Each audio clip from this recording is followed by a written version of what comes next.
Hello everyone, my name is Abdurrahman Kharbat, and here are my fellow scholars and companions, Furqan and Ziyad. Yo, what up? Hey guys. You must be real desperate to come to us for help, but nevertheless, we have all the information you need. That's right, we got it all. So don't you guys get worried. We're gonna get started right away. So today we're going to be talking about Teddy Roosevelt. More specifically, we will be talking about the progressive, imperialistic, and domestic policies. So let's get started, shall we? For those of you who don't know, Theodore Roosevelt was actually vice president to President McKinley. However, McKinley died in 1901, and thus Theodore took his place. Now you may be wondering, how did he gain so much fame?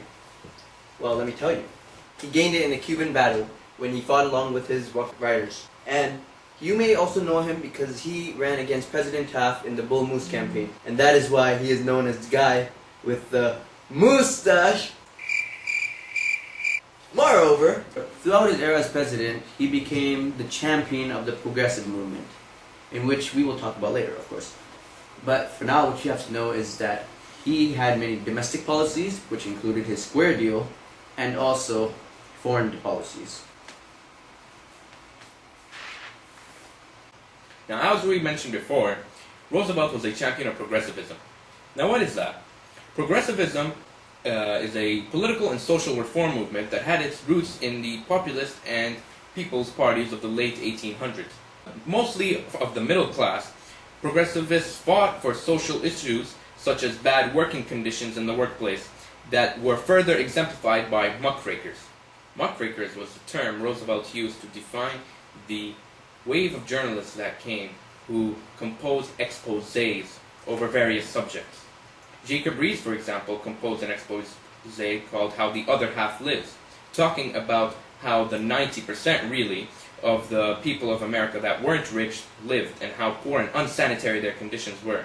Similarly, Upton Sinclair talked about the workplace in the meatpacking industry and how unsanitary and disgusting really that the meat was in the workplace. The upper richer classes of the American society disliked progressivists, mostly because progressivism called for social and political reform that had to come from their money, from their taxpayers' money. As such, they disliked the concept of paying for other people's welfare and for other people's health. Also, businesses had to dedicate much more funds into protecting and making working conditions safer for the workers, therefore cutting efficiency, which they despised. Under Roosevelt, progressivists of the era were able to gain massive footing in US government and politics. They operated under something called the Square Deal. You see, the Square Deal was a form of social relief program that Roosevelt operated under. He operated under the slogan of the 3 C's: consumer protection, control of corporations, and of course, conservation of natural resources. Roosevelt believed that you should only intervene and disrupt the trusts and monopolies that were exercising illegal influences over the economy. So for example, if you have a monopoly that is exercising some sort of illegal monopoly that is corrupt in some way or form, or that is not living up to the standards of employee treatment, that is when Roosevelt saw that we should take these monopolies down. You see, one of his many nicknames was Trustbuster, and he believed in taking down evil trusts left, right, and center. But he did not believe that just because a company was big and powerful, that it meant that it was reaching to such a standard through corruption, through evil, and through illegal standards. That is not his ideology. Unlike William Taft, who was his successor, who actually went above and beyond Roosevelt in breaking down trusts and monopolies. And at times, he wasn't too fair. He was just breaking down trusts way more than usual. That was not the way that Roosevelt wanted it to be. No.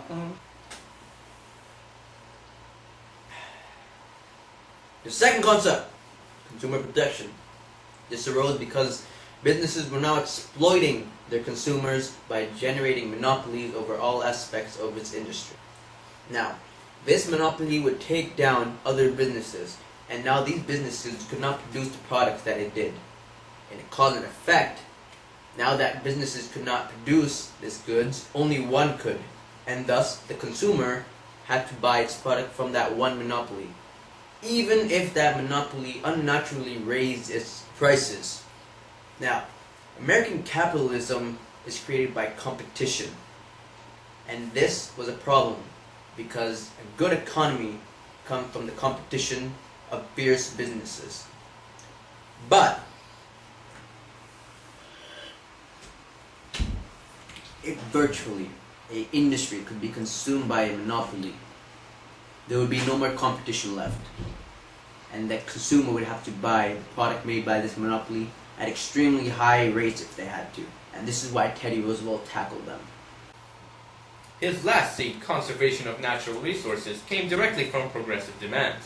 Progressivists all over America saw how businesses were exploiting natural resources and ruining the nature and environment around these resources. They wanted change and true protection for the environment.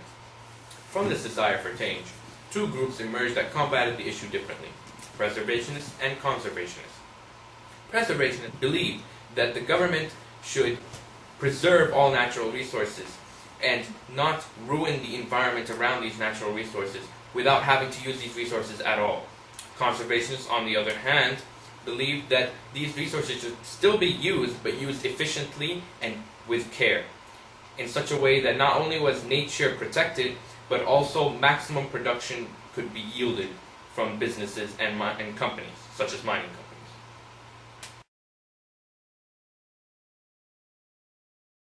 When Roosevelt took office in 1901, he inherited an empire in the making. These imperial tendencies were shown through the annexation after the Spanish-American War of the Philippines, Guam, Puerto Rico, Hawaii, and also the establishment of a protectorate over Hawaii. Along with these imperial tendencies, this era was also an era of massive industrial growth and an increase in production and supply. This increase in supply created the need to look towards foreign markets, which businesses and Americans did, to sell their goods and find demand in foreign countries. Therefore, establishing this precedent of needing to expand mercantilistically. Along with this, Roosevelt also wanted to increase his influence and prestige over the continents in the Western Hemisphere, including Latin America. Because of this, he established the Roosevelt Corollary to the Monroe Doctrine. This corollary stated that America should become the police force and the guardian of democracy in Latin America. When dealing with other nations, Theodore Roosevelt also used a big stick policy, which came from his maxim to walk softly and carry a big stick. What he meant by this was, when he walked softly, he would deal and talk to the nations kindly. However, at the same time, he would make sure that they know that he has the backing of the arsenal of democracy and his big stick behind him, and make sure that they know that if they were to transgress his words, he would whip out the big stick. Roosevelt's big stick policy transgressed into nations like the Philippines and Cuba and Panama, in which he built the Panama Canal in 1903, which we will talk about later, and also Hawaii. These imperialistic ventures show his personality and his foreign policy, his big stick policy. During Teddy Roosevelt's time in office, the Congress released the Platt Amendment, the conditions for the withdrawal of the United States troops remaining in Cuba after the Spanish-American War. And this amendment created the relationship between Cuba and US. This amendment outlined the role of the United States in the Caribbean. Basically what happened was that it restricted Cuba from their foreign affairs, and that any foreign affair that was taking place in Cuba had to go through them first. This amendment also demanded that Cuba give some of their lands to the United States for coaling and the development of naval stations, more specifically in Guadalupe Bay. These developments were initiated when Cuba signed the Cuban-American Treaty of 1903. Now this is just one example of Teddy Roosevelt's foreign policies. One of the situations that Roosevelt inherited as president was the governance of the Philippines. Now the Philippines were won after the Spanish and American War. Now, America did not know what they wanted to do with these islands. So, Roosevelt appointed William Taft to be the first governor of the islands. Now Taft recommended that there should be a creation of a civil government with an elected legislature. The Taft administration were able to negotiate with Congress for a bill that included a general governor and also an independent judiciary, and lastly, the legislative assembly. The story of American history is a story of conquering difficulties, jumping over obstacles, and of course making the Union the strongest that it can be. A book written around this time period by Alfred Mahan, titled The Influence of Sea Power Upon History, really put into perspective to the US governance how establishing a stronger navy and a stronger naval force will allow them to succeed in international battles and in international competition. So, what Roosevelt did was that he took it upon himself to establish a stronger naval force. And of course, how will you operate a naval force if you can't move it from the Pacific coast of the United States to the eastern coast? Panama Canal. One of the most spectacular of Roosevelt's foreign policies was the initiation and establishment of the Panama Canal. What Roosevelt did was that during the Spanish-American War, he realized that the fleets going from the western part of the United States to the eastern part, they were actually going down and under the southern tip of South America. And those voyages were taking months. And so, in order to increase efficiency and increase the speed with which the western fleets can join the eastern fleets, they negotiated with the British in 1901 the creation of a canal going through Panama. They achieved this through some devious policies. That's why speak with a soft voice and carry a big stick. So the Panamanian people, they gave the United States an area of land with which they can build a canal. And they actually, the United States, got together with one of the French companies in order to build this canal. And they were able to complete it in a short amount of time. And in this amount of time, they were able to create a canal that connected the western part of the United States to the eastern part through the Caribbean area. And it truly, incredibly increased the amounts of exports able to go through this area, and also made US naval power 10 times, figuratively, as strong. In 1907, Theodore Roosevelt also wanted to show another testament of America's arsenal of democracy and its power and naval strength. This testament was seen in his Great White Fleet. What Roosevelt did was, through a series of laws passed through Congress, he was able to strengthen the American Navy and make it one of the largest in the world. This massive naval force of the Great White Fleet that Roosevelt erected during the 1900s as a testament to his big stick policy now took a tour around the world in 1907, showing off America's naval strength and its arsenal of democracy. And I think that's enough lecturing for today. So, if AK and Furqan would get together with me, we would like to engage in a little competition to see who knows more, for as we know, knowledge is best.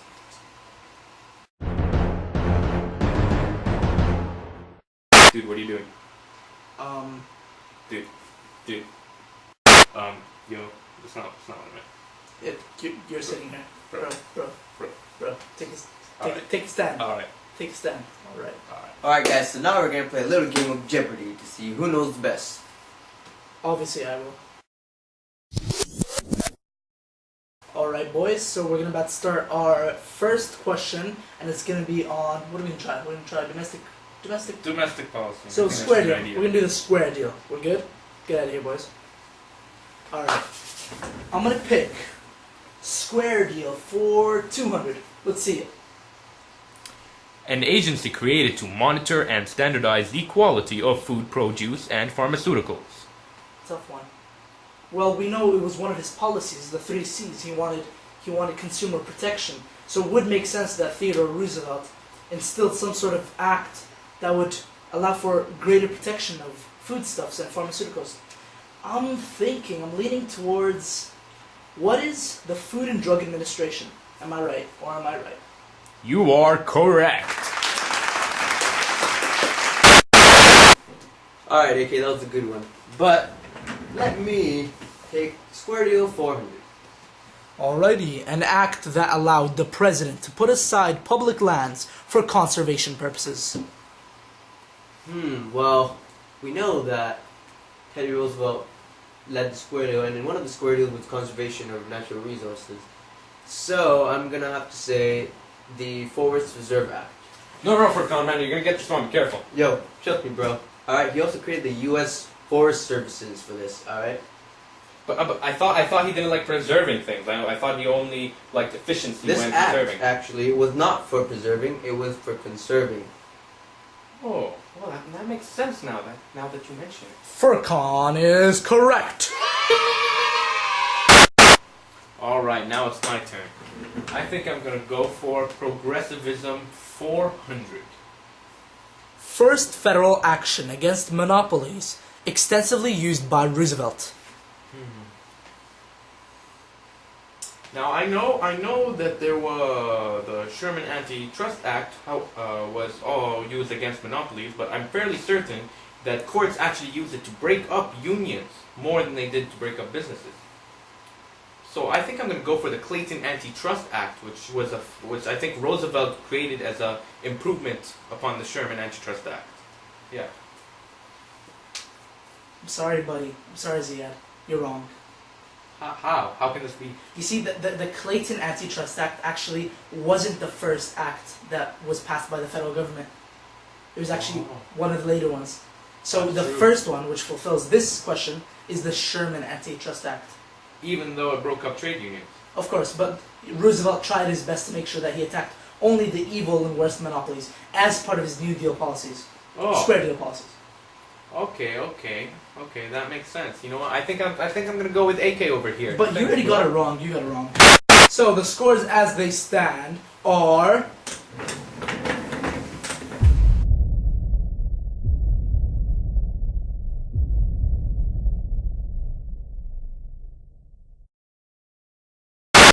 So now for my personal favorite, imperialism. I'm gonna go for imperialism 300. The country that was considered as an alternative host for the Central American Naval Passageway. You know, I'm starting to think that this may be. Was it Nicaragua? Wasn't Haiti? No, I'm confusing myself.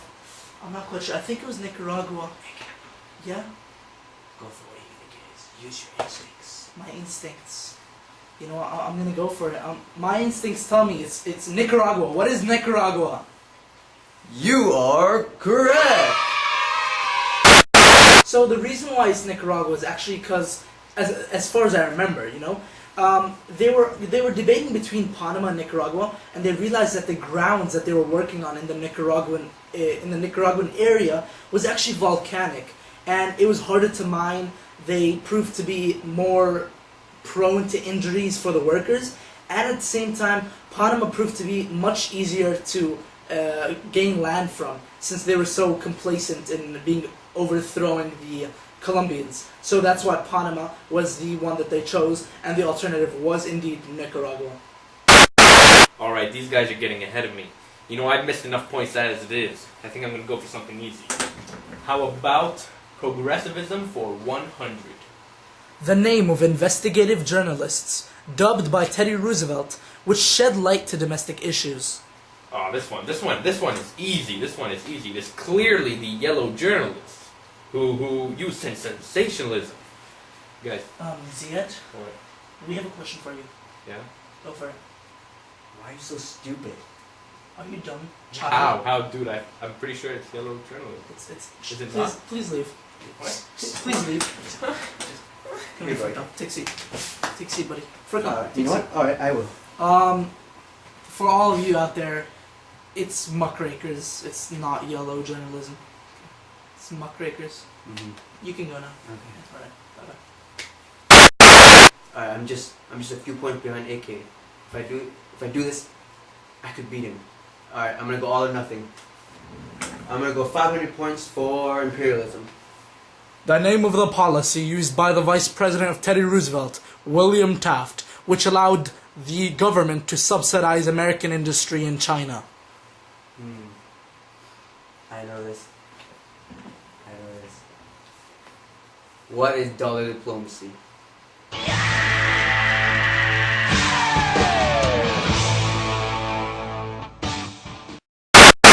Yeah, your performance was pretty pathetic, Ziyad. I hadn't taken notes during class. Get off my seat. Oh, I'm sorry, Master. Oh. Sorry. Alright. Champion here. The champion has spoken. Alright guys, it's been a pleasure working with you guys and creating this video for you guys. We hope this actually really helps you. and inshallah you guys get a 5 on your AP exam. Multiple 5s across the board. And not a 2. Not or a 2. a 1. Like Ziyad. Not a me. 1 like Ziyad. So guys, just a word of advice. Teddy Roosevelt, greatest president. APUS history, Big stick. greatest class. Mr. Prairie, greatest teacher. Big stick. Big stick Big policy. stick. And we're not sucking up, Mr. Prairie. Big stick.